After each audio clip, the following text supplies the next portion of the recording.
ஹாய்ங்க. ரொம்ப டேஸ்டான கோகோனட் அல்வா 10 நிமிஷத்தில் செஞ்சிடலாங்க. எப்படி செய்யலாம்னு சொல்லி பார்த்துடலாங்களா? ஒரு மிக்ஸி ஜாரில் 1 கப் தேங்காய் துருவல், ஒரு ஏலக்காய் போட்டு நல்லா அரைச்சி எடுத்துக்கலாங்க. அது தேங்காய் பால் தனியாக புழிஞ்சு எடுத்து வச்சுக்கலாங்க. 2 ஸ்பூன் கார்ன்ஃப்ளவர் மாவு போட்டுங்க தண்ணி ஊற்றி மிக்ஸ் பண்ணி நல்லா கலக்கி விட்டதுக்கப்புறங்க நம்ம ஆல்ரெடி தேங்காய் பால் எடுத்து வச்சுருந்தோம்லங்க, அதுக்குள்ளே இந்த கார்ன்ஃப்ளவர் மாவு மிக்ஸ் பண்ணதையும் ஊற்றிடலாங்க.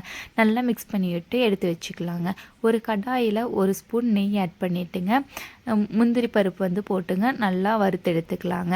நல்லா வறுத்தெடுத்ததுக்கப்புறங்க நம்ம ஆல்ரெடி மிக்ஸ் பண்ணி வச்சுருந்தா தேங்காய் பால், கார்ன்ஃப்ளவர் மாவு ரெண்டையும் உள்ளே ஊற்றி நல்லா கலக்கி விட்டுறலாங்க. நல்லா மிக்ஸ் பண்ணிகிட்டே இருக்கணுங்க. மிக்ஸ் பண்ணதுக்கப்புறம் நல்லா வெந்து வந்ததுக்கப்புறங்க சர்க்கரை ஆட் பண்ணிக்கலாங்க. சர்க்கரை ஆட் பண்ணதுக்கப்புறம் மறுபடியும் மிக்ஸ் பண்ணி விட்டுட்டே இருந்துட்டுங்க. அப்புறம் 1 ஸ்பூன் நெய் ஆட் பண்ணிக்கலாங்க. நெய் ஆட் பண்ணி நல்லா மிக்ஸ் பண்ணிகிட்டே இருந்தோம்னா சூப்பராக அல்வா பதத்துக்கு வெந்து வந்துடுங்க. அதுக்கப்புறம் நம்ம இறக்கிக்கலாங்க.